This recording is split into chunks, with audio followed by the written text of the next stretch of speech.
the question asked by ISBA is that why don't I give public lectures as I used to give before?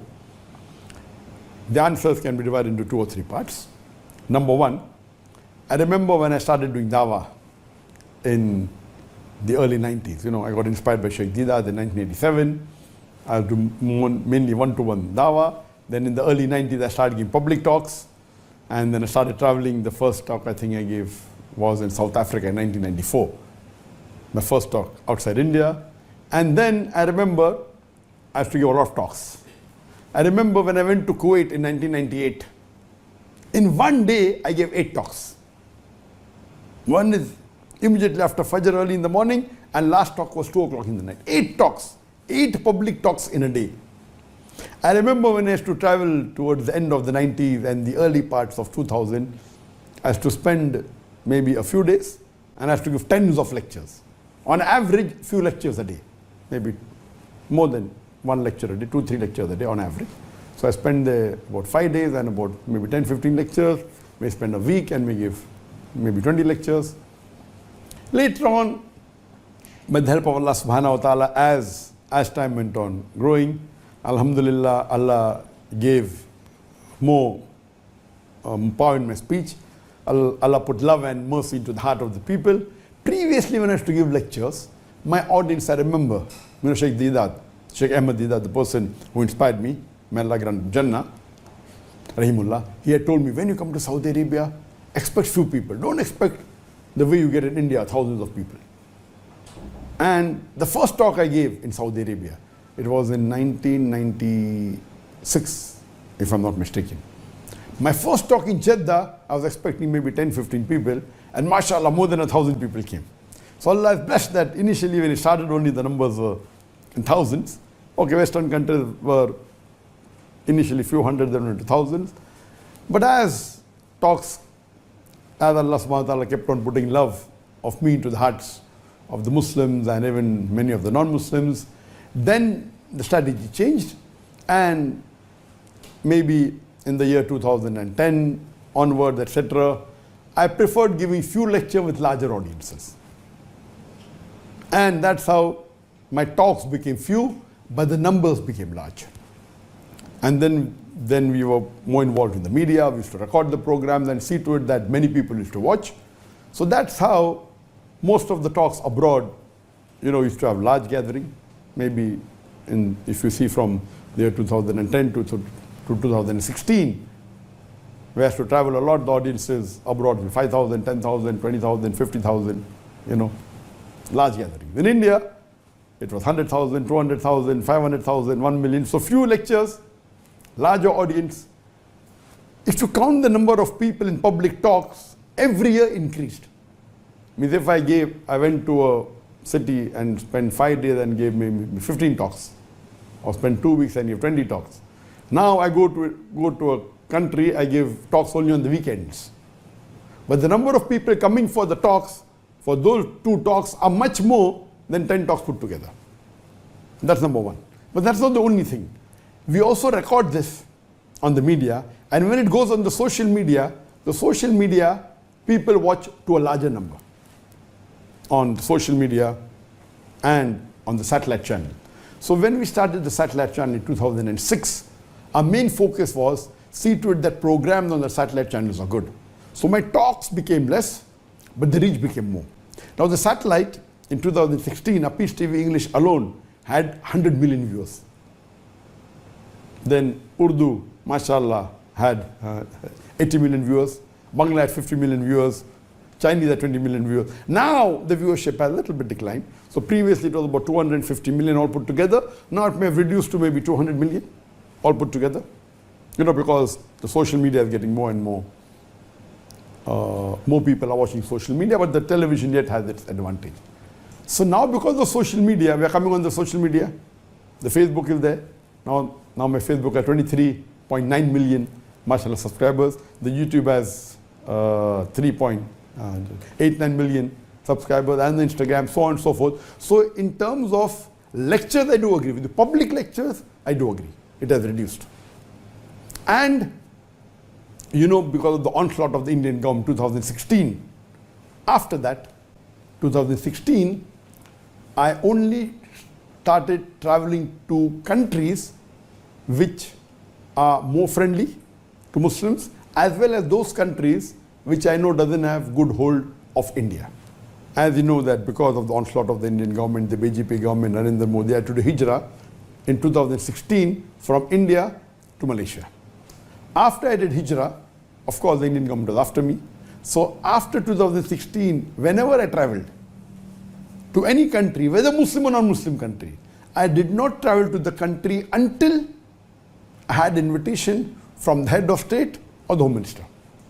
So all the countries that I've traveled after 2016, all it was an invitation, or it was a sanction, or a nod from the head of state, whether it be the prime minister, or the president, or the sheikh, or the king, or the person, or from the home ministry. Because I wanted to be safe and secure, because India is a very powerful country, and you know that Modi is very powerful and is close to many countries, especially Muslim countries. So any country I went, I saw to it that it was hosted by the government, by the head of state, or by the home minister. So that's the reason, after 2016, one of the reasons that the countries where I used to travel before without this condition, I stopped going. The invitations are yet coming. Anyone invites me, I say, if you give me the invitation from the head of state or from the home minister, I'll come. I remember in 2020, April, I was invited a couple of months, I think in January 2020, I was invited. There's going to be a program in April in Canada where Justin Trudeau, who is the president of the Prime Minister of Canada, he was going to be the chief guest. I was called as a guest of honor, and the Muslim MP was invited, and accepted that because it was through the government, and indirectly the head of state of Canada was there. But unfortunately, because of COVID, the program was cancelled. So one thing that in between, okay, in 2016 I traveled to many countries, 17 I traveled, but during the span, when I came and I migrated to Malaysia, I was here for 1 year rest, and then I started traveling again, but then COVID came. So in 2020 and 21, I did not travel because of COVID. But one thing good that happened is I started this session as Dr. Zakir. In 2020, I remember in Ramadan, it was in April, the lockdown came in March, and I said, okay, now I cannot travel, all the programs have been cancelled, there were no talks, not in Malaysia, not outside, what to do? And I like giving talks. So we started this as Dr. Zakir, and that time when we started in Ramadan, in April 2020, I used to give twice a week.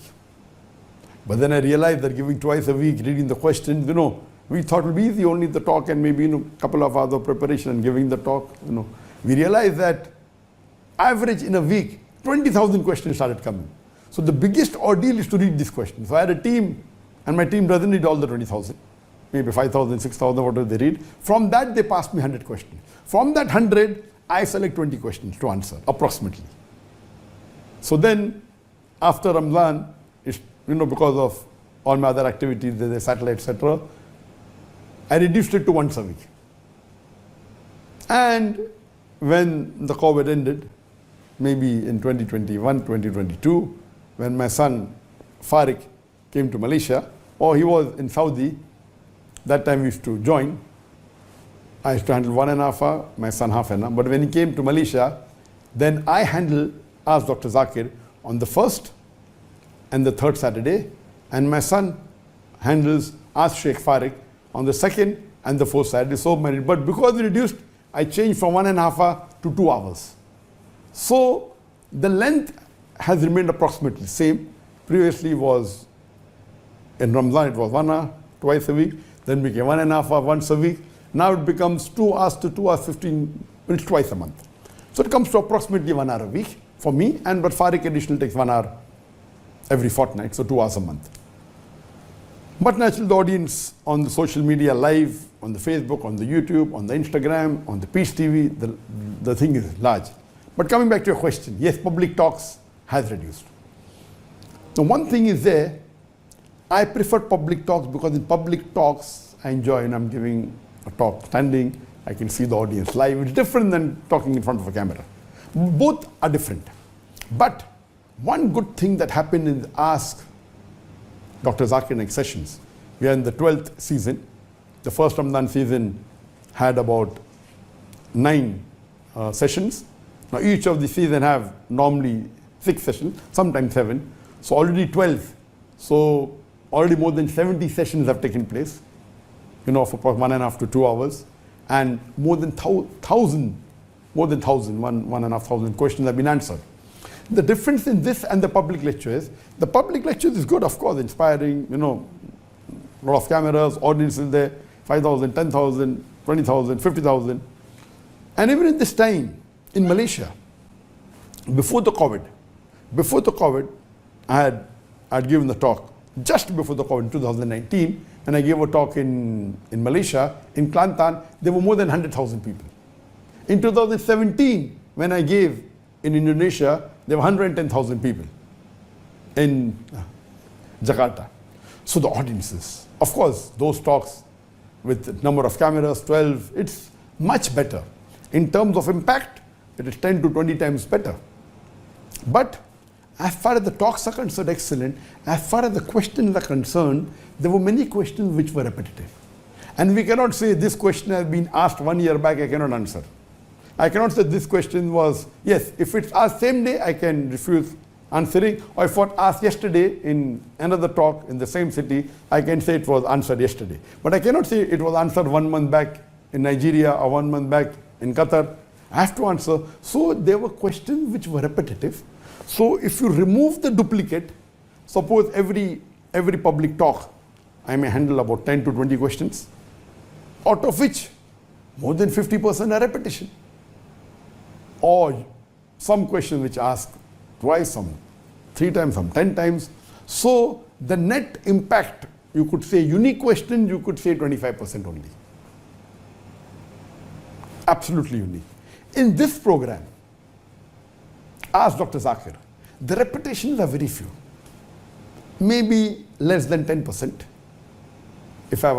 So when we get this 20,000 question, my staff has been trained that if the questions normally which I've already answered in public lectures, avoid them. If it is already answered in this, avoid them. Sometimes there are repetition if it has a different angle. So there are questions which are repeated. Therefore, I say 10% less than that. It may have a different angle, so half the answer may be same, half may be new. So the questions are unique. So in these 3 years, 20, 21, 22, this 3 or 4 years, the question on my Ask Dr. Zakir is more information than all my questions in about 15 years of my public lecture. Yes, I purposely do not repeat what I've already given. So most of the comparative questions that I've answered in the public, I'm not answering here. Most of the common questions, it's being asked, but I'm not selecting it. So the difference in this is that which is more beneficial for the ummah. So I feel that this question answer session, of course the impact of the audience is far better. I personally love it more. I like the audience, I get the live feel. But the benefit for the ummah is that this question answer session has its own impact. The talk has its own impact. But the second part of the talk with the question answer session, this is better. So I feel both are required. That's the reason I've given my editors more weightage for editing the question answer session, the Ask Dr. Zakir. So both has, of course, the impact of a public lecture with the audience, with the jimmy jib. This is only with 3 cameras. That is the 10, 15, 20 cameras. And now, coming to your question again, that there was a gap for about 2 years, and when it restarted, I remember the first talk I gave was in 2022 in Malaysia, in Perlis. It was the first public lecture allowed in Malaysia after the restrictions of COVID, and there the authorities put a restriction not more than 1,000 people. So 1,000 people came. It was Dr. Zakir history, Dr. Zakir Naik story, from Bombay to Hijrah to Malaysia, and it was a 2.5 hours lecture. Now the situation is that when I started sending the request, I will only accept invitation if it's from head of state. In this year, 2024, I got invitation from about 14 countries. Normally for public lectures in 2016, 2015, I normally accept invitations, pure public lectures, about 3 or 4. 3 or 4 countries, and in the Gulf country. Gulf country was common. Going to Dubai, going to Saudi, going to Qatar was common. So besides these 3 countries where I have to go repetitive every year, additional maybe 3 countries. Now in this year, I received invitation from 12 to 14 countries, fulfilling this criteria. So I decided, okay, I will go to at least 8 countries this year. So because of that, mashallah, we recently, just a couple of months back, we purchased the best of cameras. When we used to travel before to any country abroad, we used to travel with a crew of about 50 people. And with me and my family, about 50 to 55 people crew. With me and my family, about 60 people used to travel. So when we went to Gambia, we went to Nigeria that time, so crew used to go along. So and that time we used to travel with 14 cameras. This time we purchased, again, the best cameras that's available in the world. Just a couple of months back, we purchased the Sony Venice 2, which is 8.6K, and we purchased the Angina lens, which is the best lens in the world. What we did that we purchased the 7 high quality best cameras in the world, and we are continuing with these cameras that we're recording. These are the FX9, which are cinematic cameras, but of a lower end. So we'll do the recording with 10 cameras, and we decided to travel with about 15, 20 people. Previously it was 50 to 60 people. Now we decided we will make the crew a bit less, so 20 people. And because we accepted the invitation, that's the reason this Ask Dr. Zakir did not happen for the last 6 months. I was away. But naturally there was Ramadan in it, there was Hajj, not only lectures. But even now I was supposed to travel to an African country, but because there was some problem and riots, that got postponed. And inshallah, it will again start from September, October, November, December, again I'll be traveling. And when I travel, Ask Dr. Zakir Naik doesn't take place because we're busy with that. So both has its pros and cons. Allah knows best. He had the Ask Dr. Zakir Naik, for about 3 years. And then it reduced, it's yet continuing. Now inshallah, from this year onwards, from 2024, there'll be more public lectures. And inshallah, I hope it will benefit for the Ummah, it will benefit me in this world and also in the Akhirah.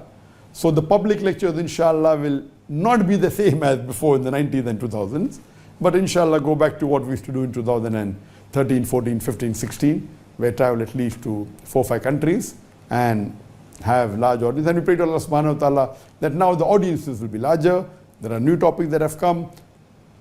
So the matter in terms of available to the public on the social media, on the video, on the satellite has increased multiple times more. In terms of duration, it may be similar, but in terms of uniqueness, it is more. And I also spend time in doing more research. That if these questions are asked, the selection takes a lot of time, reading takes a lot of time, and then selecting is the main thing. And then we are more selecting those questions which are suppose asked by atheists against Islam, asked by those people who, while posing to Muslims, they can get deviated. So it has its own benefit, and that's the reason I enjoy this session of Ask Dr. Zakir, but I also miss the program. Now what I miss, one thing wasn't asked by you, which I'm missing more, it is the peace conferences. The peace conference is something what I miss the most since I've left India, especially Bombay. The thing that I miss the most, besides my family, that's my parents and brothers and sisters, the thing that I really missed in terms of dawah is the peace conference. Other things, alhamdulillah.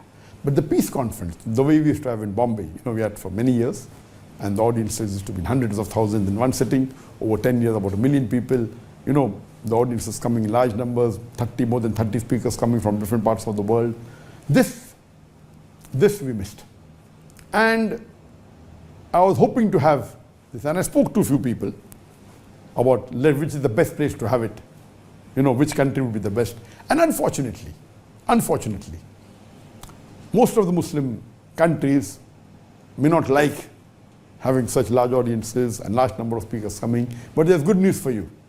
Inshallah, after 6 months, in January, that is in the last week of January, from the 24th, 25th, 26th, for 3 days, Friday, Saturday, Sunday, 2025, we'll be having not the same level of the peace conference what we used to have in Bombay, but we'll be having the Pearl-e-Sunnah convention. This year, there were 6 speakers, and I spoke to the Mufti and the authorities, and they agreed this time they'll have 18 speakers. It's going to be for 3 days, and 18 speakers, international speakers, most of them who come on Peace TV will be there. It'll be for 3 days. It will not be the same large audience, but at least the speakers will be together. What we had done in 2022, because we didn't have a peace conference, we had a brainstorming session in Qatar in 2022, immediately after Ramadan, in April and May, for about 5 days. And we had the top du'ats, 14 coming and discussing about the various aspects. And this, inshallah, in this time we'll be having the Pearl-e-Sunnah convention after 6 months in January 2025. And inshallah, it may not have that large audience, but we expect at least 10,000 people to attend this convention. So the peace conferences that are there were large number of audiences that used to have, unlike any other conferences, it will be the largest in the world. Inshallah, Allah will make it possible that we'll have these large conventions and conferences very soon. Inshallah, in the coming years, we'll have bigger conferences with large number of du'ats. See to it that the entry is free, absolutely free, so more number of people can benefit from it.